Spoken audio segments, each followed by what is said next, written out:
My name is Steve Avery. I am a physical therapist with CentraCare Home Care and Hospice. And this presentation is called Safe at Home, which is very appropriate for this time of year because this is the World Series. And I like baseball.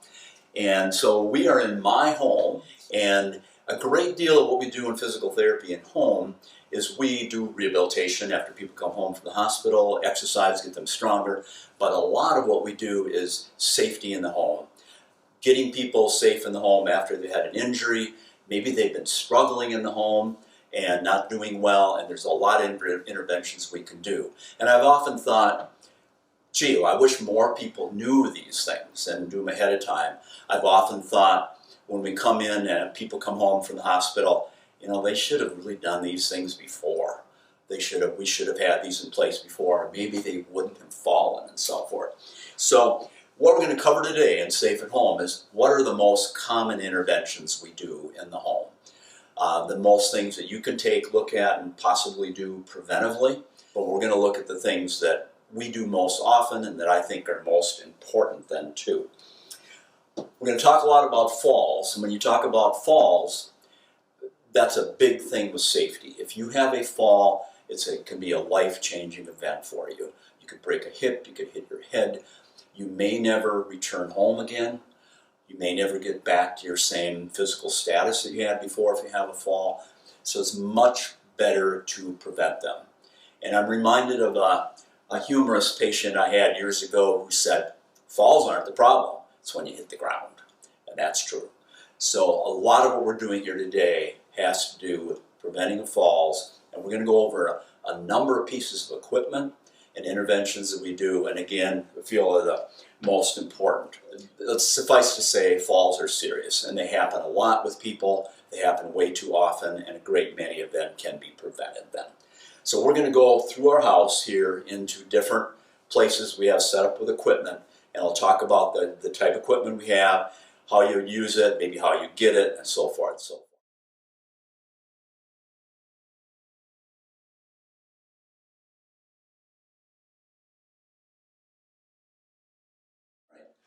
If I had to think of one piece of equipment in home care that's probably the most helpful, I would say it would be a transfer bench. And we're looking at that to my right here.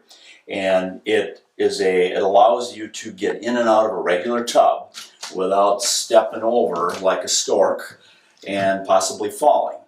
So 2 legs are on the inside, 2 legs on the outside. It has to be leveled, and the inside legs have suction cups on it. And on the inside it has a bar, so you can use that to hang on to. And it could be switched from this to be put over there, depending on where, if you're getting in, say you're facing the shower that way, you could do that. But a very nice piece of equipment, adds a lot of safety. And you sit down, you can sit down on the outside safely, there's no standing. And you can slide across, get one leg in, slide across, get the other, and you're in, and then you could turn on the shower. But you'd say, wait, you're going to get water all over the place. No, you won't. What you do is you use your regular shower curtain, and the back part of it stays behind the bench. The front part of it goes down in here, and then the middle part, you just have, if you're using it, you lean over and you tuck it all in there. So you've got a seal there, down, down, and you can take a shower then sitting. You could stand up in here and stand up from there and continue to have it run, or use a bar. We often recommend using bars, putting bars on to hang on to too. And most people that use this, they get what's called a flexible handheld shower hose. It attaches to the faucet head and it comes down, and then it's got another faucet head in here. So they can use that like this while they're showering. They can hook this to the bar and then let it run and scrub and then use it again. And when they're done, we recommend you dry off really well before you get out. And then you get out and you'd want to have a mat or something on the outside there so you're not stepping on the wet floor. But showers are just really a dangerous activity.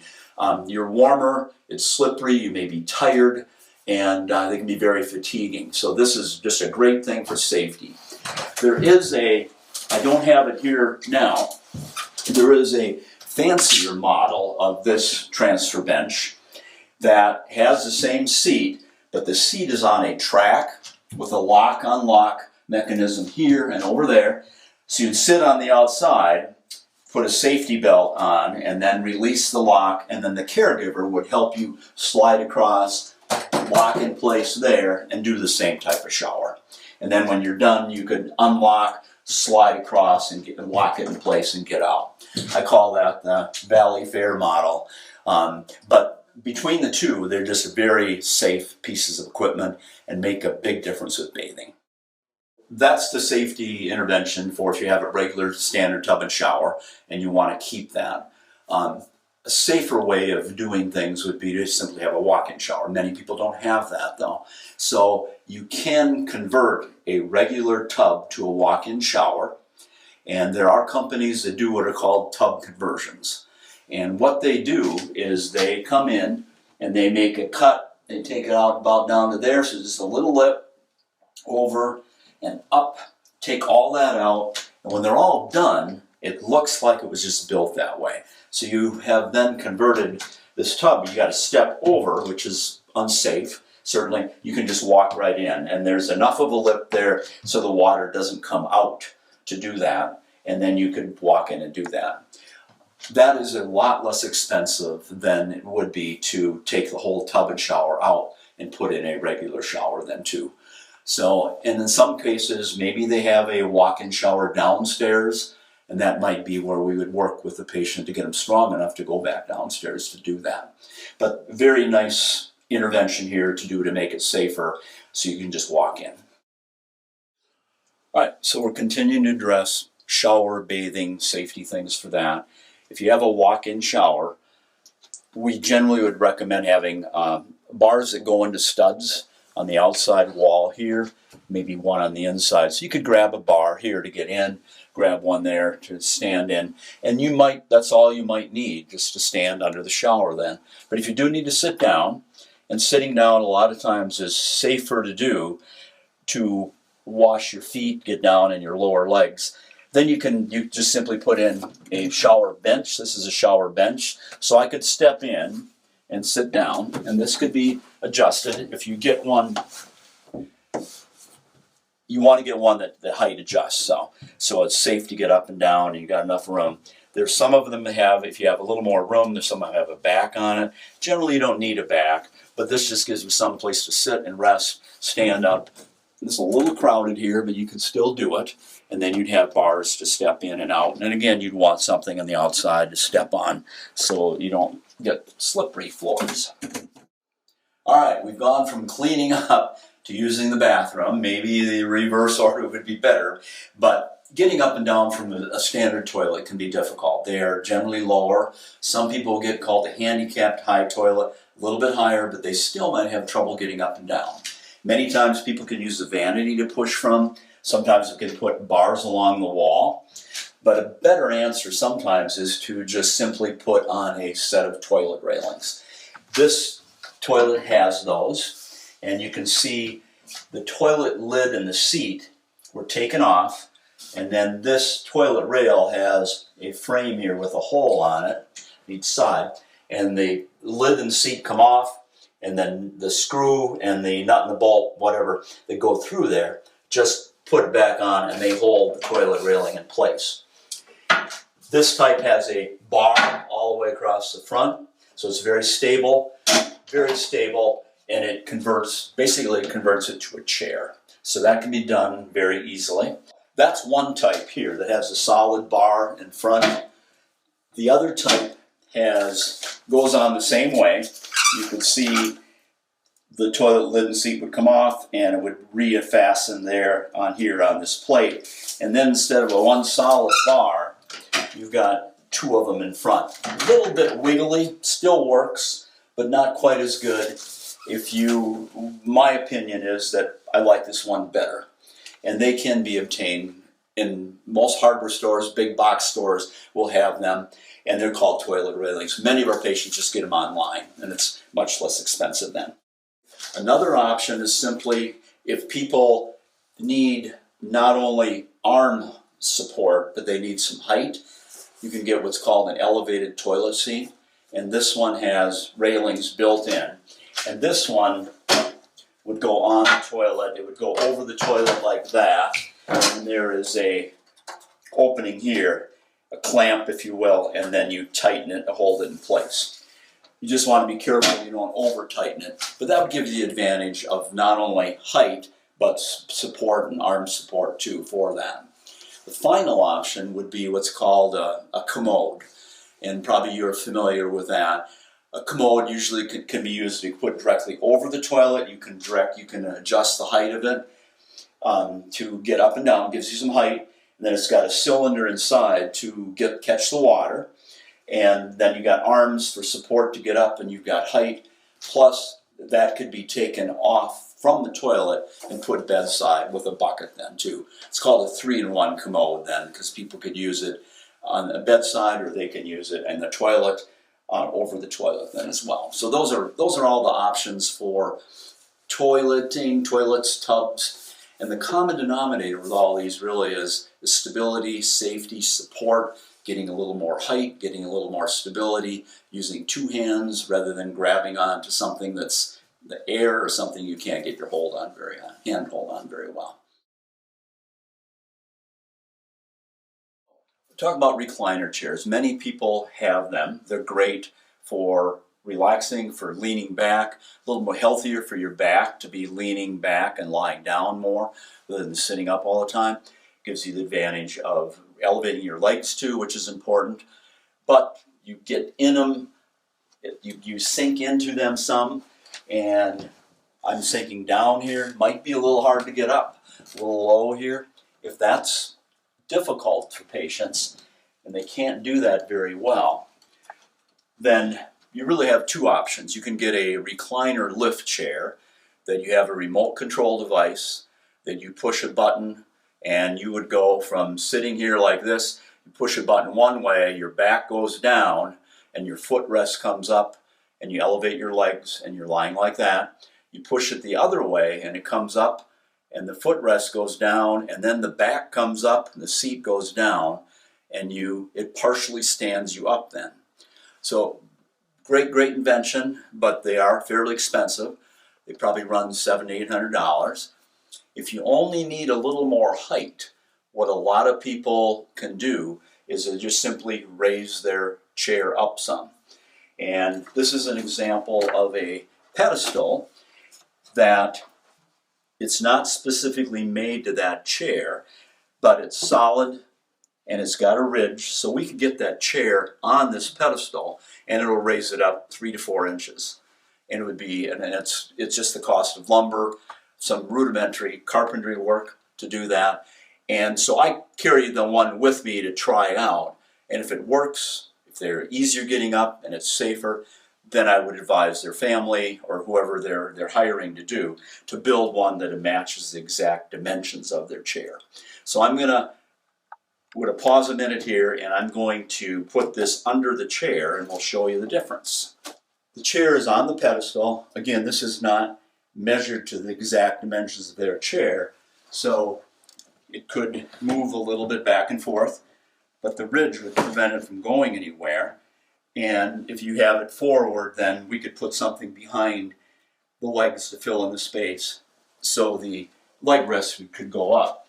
But you can see here, my feet can still touch, and here I am much higher. My knees are now lower than my hips, whereas before when I sat in it, my knees probably were a little higher than my hips. So you're bent more like that, harder to get up. So here I can get up very easily.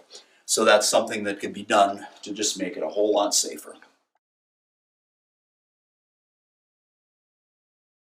So we've talked about bathroom things, toilets, tubs, regular chairs.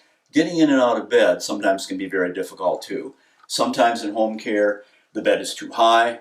Sometimes we will see if we can take the legs off the bed, shorten the legs. Sometimes end up removing the box spring to make it easier. If it's way too high, they feel precarious when they're sitting on it and they may slide off. But if they also just might need a little support and stability for getting in and out of bed. So I'm going to show you some bed rails here. This is one type here, and this is probably the best type, and this just slides under the mattress like that. And you can see It's got an end on it, so you can go in. The legs can be adjusted then, and when they sit down or lie down, it gives them a fair amount of stability. To sit down, they've got something to reach for here, and then getting into bed, we usually teach them to go down like that and get in. If they need to roll to their side, they've got something to hang on to get up. They can push with and up. And when they stand up, then they've also got something to push with here as opposed to just the bed. And they get up. Getting up at night, getting back into bed, they feel more secure. That's the best type of railing. There is a cheaper, less expensive one, I guess, one and the same, that could slide under the mattress the same way. That one, if people are in a nursing home or assisted living, they have regulations on the type they can use. You could get something, your foot caught in here or something, but if people are making their own decisions in their own home, they can probably do that. But that's the other type, and there's a third type that would have, instead of ending here, would have a solid piece here, and then there's a strap that comes with it. Attach it around this end and put it around the other end of the bed frame so it can't move. Generally speaking, the weight of your body will keep this in place though. But again, the idea of stability and having handholds and support and just added safety is, we use railings quite a bit. All right, we're going to talk about other things about getting in and out of the house too. If you need a wheelchair all the time, you need to get a custom wheelchair that's fit for you. Medicare will pay for the great portion of that if you're on Medicare. But some people just need a wheelchair to go to appointments.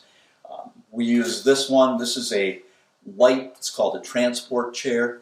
They run anywhere from $60 to $110. You can get them online, you can get them at drugstores. But this is very light. It's much lighter, less cumbersome than your regular wheelchair. It won't accommodate somebody who's really large, but very light, and it weighs about 23 pounds, I believe. But this would be a good option to use for just going to appointments. My mother-in-law used this to go with my daughter and sister-in-law on a cruise, and she used this to get up and down the boardwalk, up and down the ramp, and when they went out to restaurants. She didn't sit on it a long time. But it's called a transport chair. And they, again, much lighter, pretty inexpensive. You might be able to pretty easily put this in the back of a van, but I like to show people how to get it into a car. And if you just take advantage of those little light wheels, you can just sort of rock it, lift it up, and rock it in like that. And then it's not in my car here, I want to rub anything, but you can sort of do this. Get it up like that, rock it in, tip it out, and not really have to lift it much at all. The only movable parts on this is the footrests, and they go on each side. They don't elevate. Elevating footrests add more weight, certainly, but just a nice option. And winter ice driving is not good.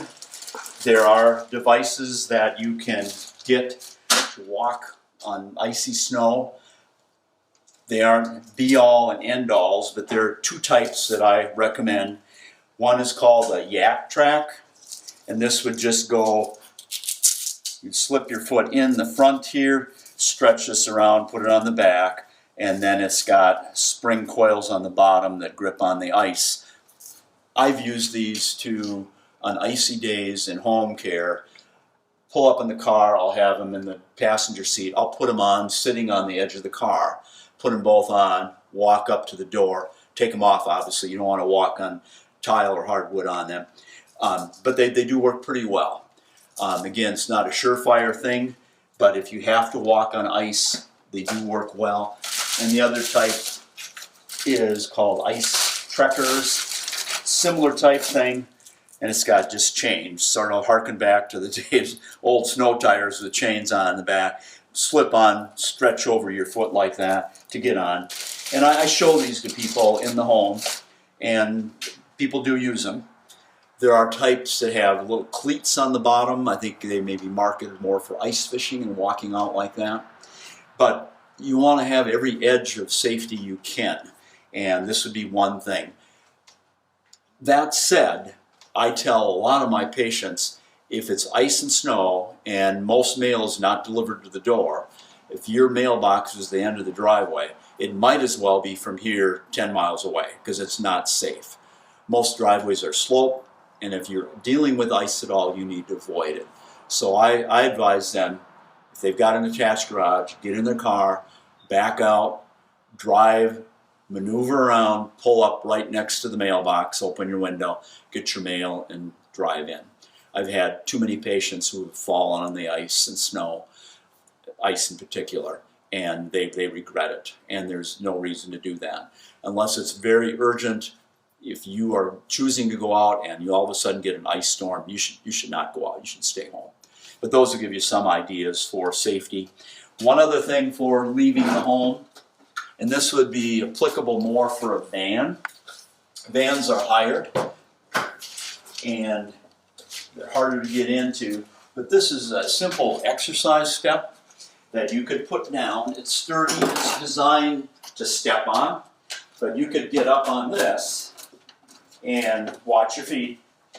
Basically, you shorten the height of the car, and you could sit down. Then whoever's going with you could put it in the back seat, and you probably don't need it when you get out of the car because then it's easier. You're already higher, but it's great for getting in the car just to give that extra step up to do that for safety.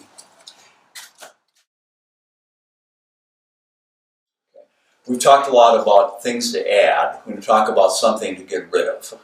And that would be loose throw rugs. They just are hazards. You can see that one there. That's probably okay to put outside of a shower to step out of briefly. You're not walking over it. It just absorbs water. But that's not the type of thing you want in a doorway where you're going over. It's not the type of thing you want in front of a sink that you're walking over. You want something that stays in place.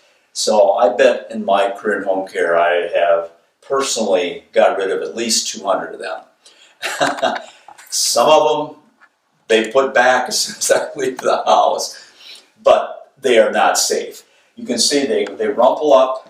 You could get your foot caught in them and cause a fall, and I've had patients do that. Even if they're down in place, if you put your foot at an angle, they slide. If I'm going like that, and oftentimes you do, it's like you're on ice rink. So they just are not good to have. And we'll go out in the other room and I'll show you instead what I would recommend them for that. This is the type of thing that is much better. This is a big one. You can get them in different sizes. You can get these at big box stores, Menards, Home Depot, places like that. But this has a rubber edge here, and it's got a rubber back. You've had this for 10 years, I bet. They can be vacuumed up. It's very hard to get your foot caught under there. It doesn't move with light pressure, and a walker can roll right over it then too. So that's what we'd recommend. Rubber back, rubber edge type things. Smaller ones could be put outside of a walk-in shower. Smaller ones could be put in front of the sink. But you really recommend you don't have these loose ones that can rumple, that your foot can slide on, you can trip on. A good way to prevent falls by doing that. So we've talked about a lot of things that are in the house. They're in the house now, they're home, but we're ahead of ourselves a little bit. Oftentimes when people come home, they've figured out how to get out of bed in the nursing home or at the hospital. They've gotten stronger, but they haven't done things specific to their house. We've done these things now with bathing, toileting, things like that, but you got to get in the house too. So we're going to talk about walking some and stairs, and I'm going to just briefly go over some of the walking devices, the common walking devices you see. And the one you probably see the most is a four-wheel walker with seat and brakes. And if people just need a little bit of balance and support, great, great device. And I've been around long enough where when I was first out of school, the only thing you saw were crutches and walkers, and that was it. And whoever invented this, probably if there's a patent on it, they've done well. But the nice thing about these is you can walk very naturally. The front wheels swivel, so you can turn like that very easily. And it gives you something to put things on. Maybe you heating something up in a microwave, you could put that on and walk it over the table. You could take a cup of coffee that's 2/3 full, put it on there, carry other objects from place to place. And when you're going out, it gives you a place to rest. People that live in apartment buildings, they want to walk for exercise. There's no chair. They're concerned about getting tired and wanting to sit down. They may go to a mall and they get tired. They have no place to sit down. The seat here gives you that. So if you're walking and I'm getting tired, I could put it up against a wall or something else, lock the brakes, turn around and sit, rest, and there's a pad there. You can lean back. You're not going to want to sit there a long time, but enough to rest and recover. Get up, turn all the way around, and then and only then undo the brakes, and you can go. It has a basket underneath you could put things in. I encourage people, they use it to go out and get their mail. Put their mail in there rather than hanging on to it, and the wind comes up and it gets blown away. They can put that in there. But a nice device that gives people a lot more independence. You can still be working on your balance and getting stronger, and maybe you wouldn't have to use this as much. But a nice intervention here for safety and stability, and a very natural way of walking has a lot of uses. So that's a four-wheeled walker with seat and brakes. Medicare will cover, with a doctor's prescription, Medicare will cover 50% of that. And then oftentimes if you have a supplement, that might cover the rest of it then too. But you need a doctor's prescription to do that. The other type of walker that you see is we call it front wheel walker. No seat, no brakes, but moves very easily. The part here usually have glider caps on. You see a lot of people put tennis balls on there, so it rolls easily. But it doesn't have any place where you can sit down and rest. Turning's a little harder because you sort of got to pick it up. But a little more stability and support, and it still rolls along and whatnot. If people need more stability in that, say they have an orthopedic injury, a fracture, a very painful leg that they've really got to put more weight on to walk with, then that would be a role for a walker like this without wheels. It just have four legs, and you would pick it up then and put weight on it and walk then. That's a front wheel walker. Occasionally there's a role for what we call a quad cane, and quad four prongs, and they have it on one side. Gives you a little bit more support than a regular cane. And just for your knowledge, almost always you will use the cane in the opposite hand of the leg that hurts or is painful or weak. And that seems contradictory, but the idea is, say if I have a painful left leg, I can put the cane ahead, step with that left leg. Instead of all my weight going over onto the left, it's shifted to the right, to the other side. So it's cane, left. I'm putting the weight off of the left leg over this way. And unfortunately, a lot of the TV shows, they always show him walking the wrong leg. Chester on Gunsmoke, he limped. He walked with the cane in the wrong leg, I'm told. As did the doctor on House. Wrong hand. And they limp. So you can take away the limp doing that. And you think of people that have had a stroke. They maybe have a weak left leg, a weak left arm. They have the cane on the other side and they use it like that. So it's cane, left, right. A little more support. You could use this on a step to get up and down. And then finally, a single end cane.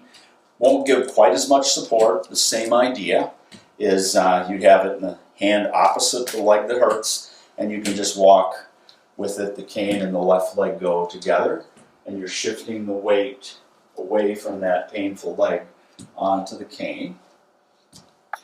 And height of walkers and canes, generally you want about a 20 to 30 degree bend in your elbow. So for a cane, if I'm standing erect, put my hand down, the top of the cane should come right about to the bend of my wrist. So when I lift my hand up, you got to force there. If it's down like that, it's going to hurt your elbow and you're not going to use it as well. So about a 20 to 30 degree bend. Same with a walker then too. So then we're going to go over how to get in and out of the house a couple places. So we'll go out in the front porch here.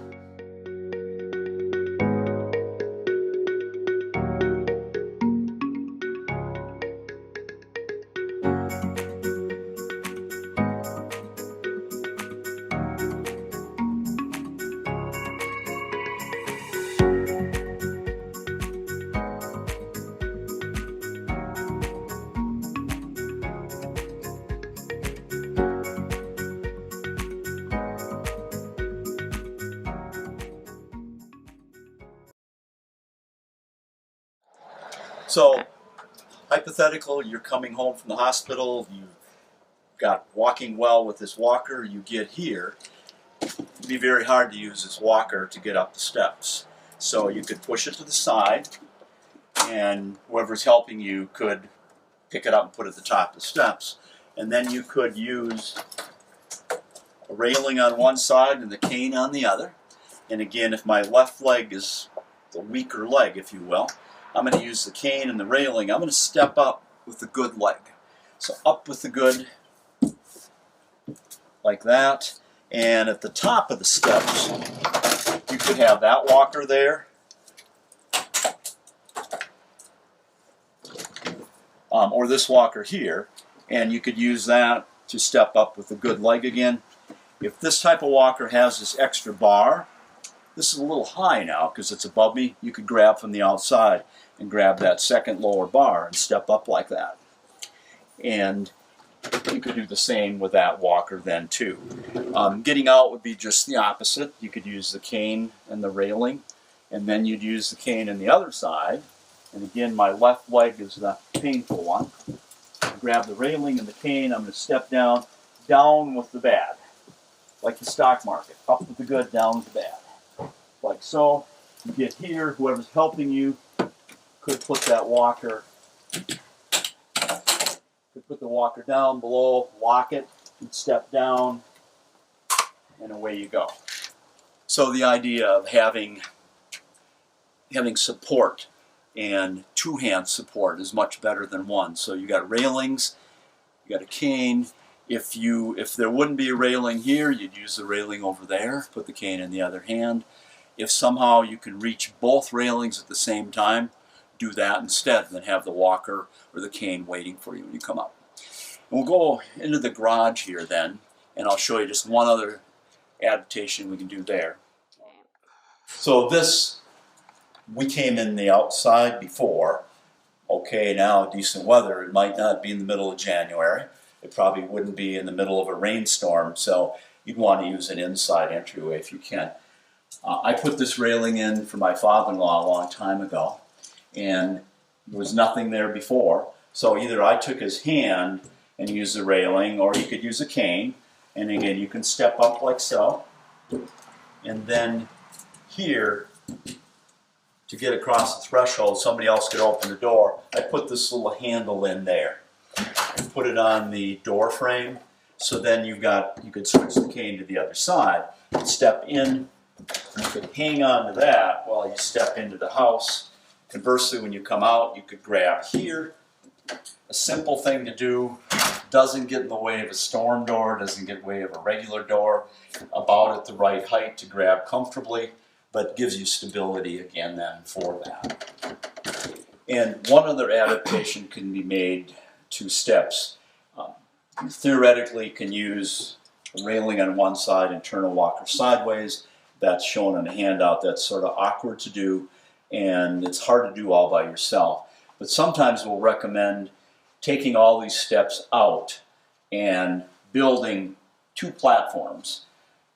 One that would go out to here that you'd walk on, and then another one down here that's a little lower that the walker it's deep enough for the walker to fit on. Then that can be done also, and fairly easily. If you've got a lot of steps, then you may need to get the ramps, and that's a whole different thing. And then you need to have a company to build a ramp that you could use to walk up or use in a wheelchair. But you can convert this to 2 pedestals that are deep enough for a walker to fit on and go out. You could still use the railing then too.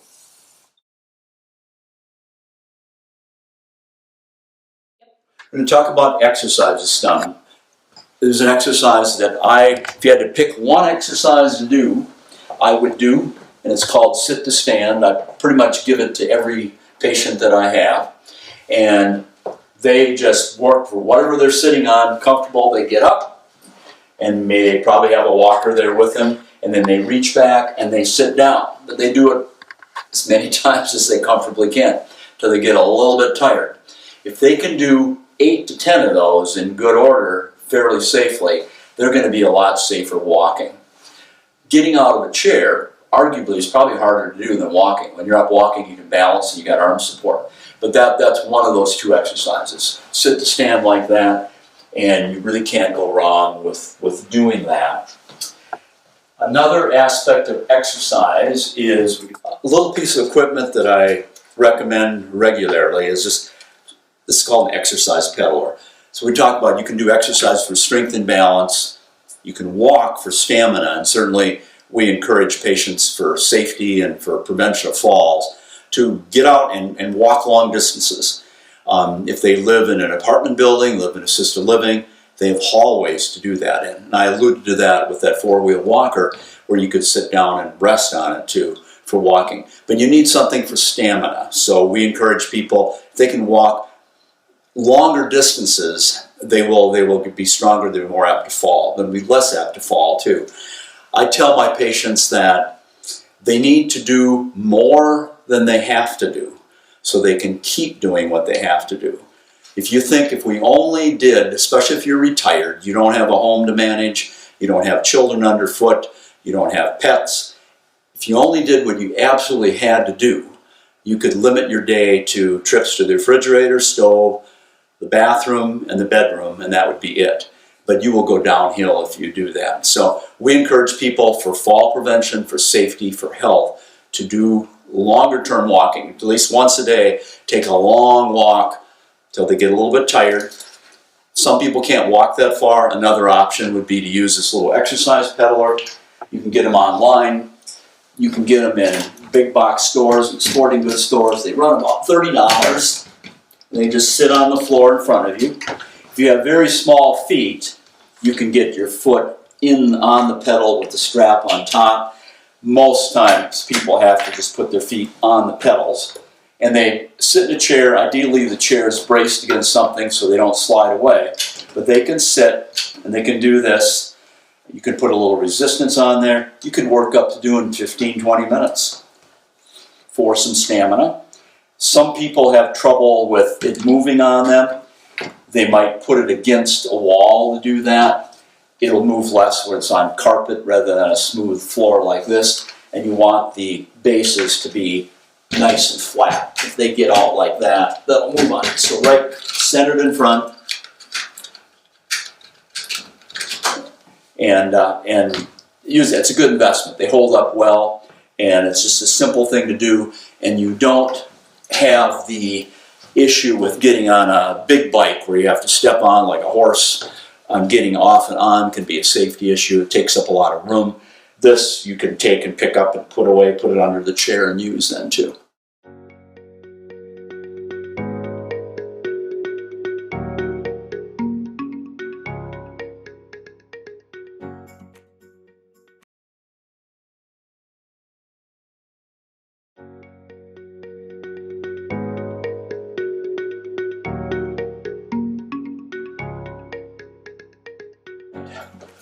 We started this whole talk about falls. If you fall, if you any chance at all that you're hurt, you should not try to get up. You should call for help. And that's where the medical alert devices, we cover those a lot in these classes. The thing you wear, you push a button and it'll ring a caregiver, or if they don't answer, it will ring the company that runs it and they will call for emergency help for you. But if you would fall, and the only thing you hurt is maybe your dignity, and you would check that by, if you're down, you should be able to move both arms all the way.